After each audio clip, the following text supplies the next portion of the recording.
Hello and welcome to another daily market reading. Today we're on Bitcoin. It's the 6th of May 2026 and this is looking like it is owed a move down. This is moving down really soon. I am calling it, okay? Yes, let me just tell you why. First things first, I need to ask you a very serious question. I can even stay on the 4-hour time frame, but just to emphasize it, does this look like a healthy trend? Does this look like a strong trend? Does this look like a strong, powerful, potent move? Or does this look like an old man trying to climb a stair of a flight of stairs? It's like taking a break every 2 minutes because he can't keep up with the stairs. He's struggling. He's really struggling to go up. He keeps on pausing and pausing and pausing. Okay, using that comparison, let me ask you. How strong does this move look in comparison with this move up, with this move up maybe, or even with this move down, or with this recovery? Hold on, let me make things bigger so that you can see and actually give me an answer. Because I am curious to know, does this look like a strong move? Does this look like a strong move? Is this a strong recovery? Is this a strong move down? I think we can all agree, yes. Does this choppy shit look strong? Does this look really healthy? Like I just said, this is giving me is the imagery of an older man really struggling on these stairs. That's what I personally think. Okay, this is looking really bullish. I think we're now going up. No, why? Still, I'm gonna go on the daily time frame. The day has not finished yet. I know we have 7 hours and 45 minutes for us to close this candle. I'm going to trace the good old thing called Fibonacci retracement. We're currently on the golden pocket, okay, which I repeat, we have not finished the day yet. We have not finished it. I'm going to turn on my exponential moving averages of the 200 periods so that we can see as well where Bitcoin is currently at. We have just hit it. We have just hit the exponential moving average. We have not closed above it. Maybe I will then say, okay, this is looking a bit more bullish if we start closing daily candles, and that's the key word, daily candles above this exponential moving average and consolidating over it, okay? Those were meant to be candles, by the way. Also, if we start closing candles above this EMA and the golden pocket. Until then, okay, yes, one thing that I am going to tolerate, one thing that I am going to be fine with is maybe today we can close the candle here, fine. Tomorrow, if we lose it and we close tomorrow's candles also below the exponential moving average, that's just going to confirm it. That's going to give me a really nice confirmation, which I have been waiting for. At the time of me recording this video, Bitcoin is at 81,810. The day has not finished yet. Until we close this candle, we're still below the exponential moving average. So I personally have no reason to believe that we are going up. Okay. Now, another interesting thing, when I go back to the 4-hour time frame, actually, I'm just going to mention one final thing on the daily. We're nearly oversold, overbought, sorry. We're nearly made it. Now, let me ask you, what does higher highs on price action and lower highs on the RSI in relative strength indicator say? Is usually a bearish divergence. Yes, I do know we have not started to reverse yet. What I'm saying is that we would have to have quite a significant move up when it comes to the oscillator for us to not have this divergence. This is a bit of guesswork. This is quite speculative. What I am saying is that between today to tomorrow, maybe the day after, if we start seeing this curve around, this is going to confirm a bearish divergence on the daily time frame, not on the hourly time frame, on the daily time frame. Okay, when we're then going to move on to USDT, because it's also saying some quite interesting stuff. But step by step, 4-hour time frame, we're going to turn on something that I really like called the order blocks. Nothing too relevant here, okay, fine. But if we go to the 2-hour time frame, we can see something quite good. We have just come to hit a 2-hour order block. You might think, oh, but that's not really reliable. Yes, I know, but I can say that it's a lot more reliable, a 2-hour order block, rather than a 15-minute order block. I'm not showing you a 15-minute order block. I'm showing you a 2-hour order block, which is sitting where the exponential moving average is, where the golden pocket is, and we're in a really critical point in Bitcoin. So it does, in my personal point of view, have a little bit more relevance. Okay. And like I was saying, this is not a signal of strength. I think this is not the healthiest, the strongest looking trend. Okay, I think this is going to get tired and then go eventually and give us our move down. Having said that, let's now turn on our indicators. The smart trend is going to show me a lot more information. One thing I've also just realized as well, on the 2-hour time frame, we've got a bearish divergence, which does work quite well. And on the 4-hour time frame, is also going to give me a bearish divergence, which, as you can see, they do work quite well, especially when you use them in the correct way. More on that. Actually, I am in the middle of creating a free course that I'm going to launch on YouTube, where I'm going to go absolutely from the ground up, from level 0 up to the level where I currently am, where I'm going to be speaking about every single trading thing that I personally use when it comes to trading. Okay, so make sure you pay attention to that, because it's going to be a really complete course, really nice course that you're going to be able to watch for free. Okay.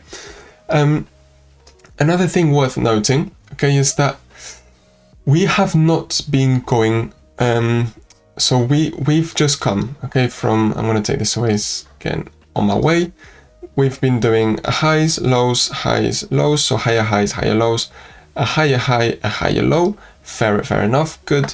We're now currently in the middle of doing a high. We have not done a low yet.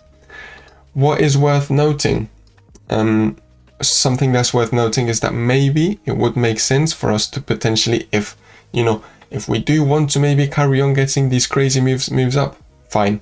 We are kind of due a bit of a move down. We need to do at some point either test the previous lows, which is where we've got a 4-hour order block, or do a higher low, okay, which is also a chance. It's also a possibility. Where could this possibly be? We've got a strong daily gap. We've got a 4-hour gap. We've got the smart trend. We've got these previous lows. We have also got, I hope I'm right, because then I'm going to look really smart. Hold on, I need to get rid of that divergence. It's getting in my way of my analysis. Right, okay. So, would it make sense for the price of Bitcoin to come crashing down, at least I'm saying for the short term, for the small term, okay, for us to get a higher high, a higher low, sorry, would it make sense for us to come and test this area? It would. It would make some sort of sense. Why? Because that's where the golden pocket is for this whole impulsive choppy phase up we've just had. It's where the strong daily gap is. It's where we've got a 4-hour gap, and it's where we have got the smart trend. Okay, if we lose it, oh no, that's terrible. Fine, okay, we do also have an order block just below it, which is going to be where these recent lows were.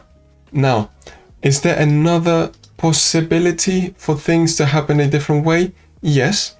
One more possible scenario, which is possible, okay, is that next week we do have some fairly relevant news, which could basically bring the price of Bitcoin down. If you look at the economic calendar, you do see we do have some quite relevant stuff happening at the start mid of next week. We have got some news which could potentially slap the price of Bitcoin right across the face and launch it all down. So it might make sense for us to stay around here. It is Wednesday. We are 3 days away actually from the weekend. So we could get a reaction here. We could actually fail to do, because when we hit there, which there is a chance that we do, it looks like there's quite a chance, we could be failing to do a new higher high, and then we could just be doing this during the weekend up until next week. We could be extremely oversold, overbought on the daily time frame, and then as soon as those news come, as soon as a couple bad news come, we would then be owed our move down, okay? Because we are expecting quite an aggressive move down, so it would make sense for the price of Bitcoin to, you know, well, for the oscillator first up to be fully charged up, to be in a really good spot. It would also be ideal if we could confirm this bearish divergence for us to then get a really nice, strong and powerful move down, okay? Having said that, I'm going to set Bitcoin to the side. I've milked it enough. I'm going to go to USDT. This one is where things are starting to get a bit more interesting, okay? Yes, the oscillator. Well, this is actually one thing I'm really happy for. On my previous videos in this course, I did say, right, there's a course on this video, on this channel. Sorry, I cannot speak. I did say there's a chance that we're going to go test this exponential moving average, which we did, and we have then got this move down. Great, okay. I don't know if you remember, if you are a follower of this channel, you would also know we have got the daily gap, weekly gap, as well as the golden pocket of this whole impulsive phase when it comes to USDT, which looks like we have hit. Yes, you can argue there's a bit more time for us to be on the oversold area, yes, but it is also worth noting we went down, we've impacted on this area, and we're already starting to have a micro correction. This is on a daily time frame. There's still 7 hours and 34 minutes left for it to close, okay? This is looking also, in my point of view, it's looking like Bitcoin and the cryptos and this impulsive move up is running out of gas, okay? Another thing which is worth noting is that we will have to get a significant move down on USDT for it to be oversold. Well, for it to be a lower low on the oscillator. Okay, so sorry, hold on. I cannot speak. I keep on getting things mixed up. We would have to get quite a significant push down, okay, for us to not confirm an bullish divergence on the indicator. So if this carries on going down, okay, and we hit around this area and we start getting a reaction around here, this is very speculative, this is not promise, this is me trying to predict the future. This is not very good of me, but I am saying this is one scenario, this is one thing that could happen, okay? We could also be getting a bullish divergence on USDT. We know USDT, when it goes up, the price of crypto goes down, okay? So we could be getting quite a similar thing as Bitcoin, okay? Having said that, let's have a really quick look at what this is doing.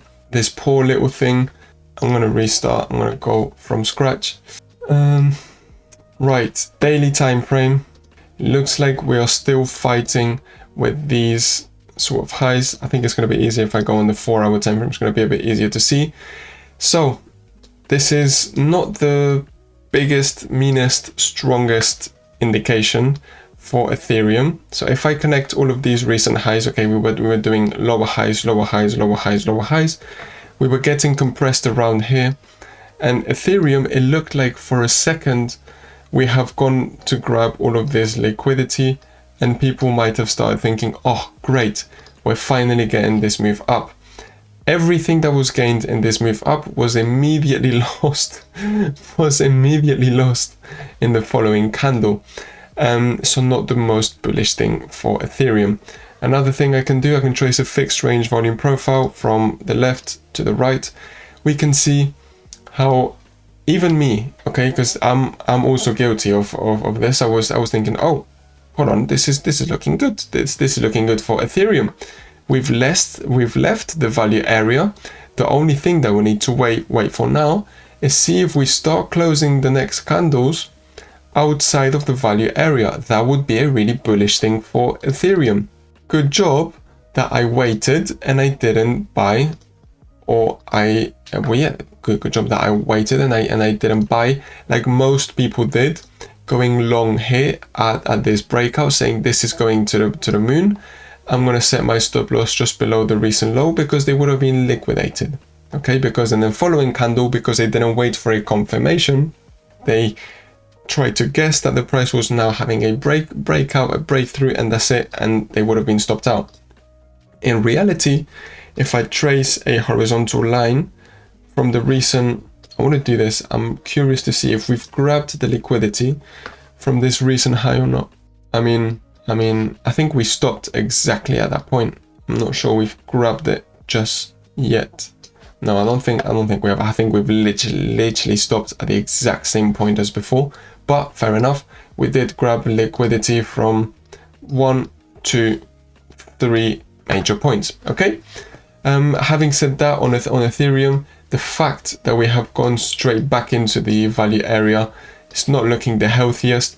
This is basically the same sort of thing as Bitcoin. We haven't actually even been making, we've just been going in a sluggish, straightish line, which is also looking like Bitcoin, not the healthiest thing in the world. I think if Ethereum is going to be very similar to Bitcoin, it's just going to have quite a big crash. Okay. Having said that, I am going to keep a really close eye on Bitcoin, because I think that's going to be the thermometer. That's going to be what is going to tell me what all of the other cryptos are doing. Okay.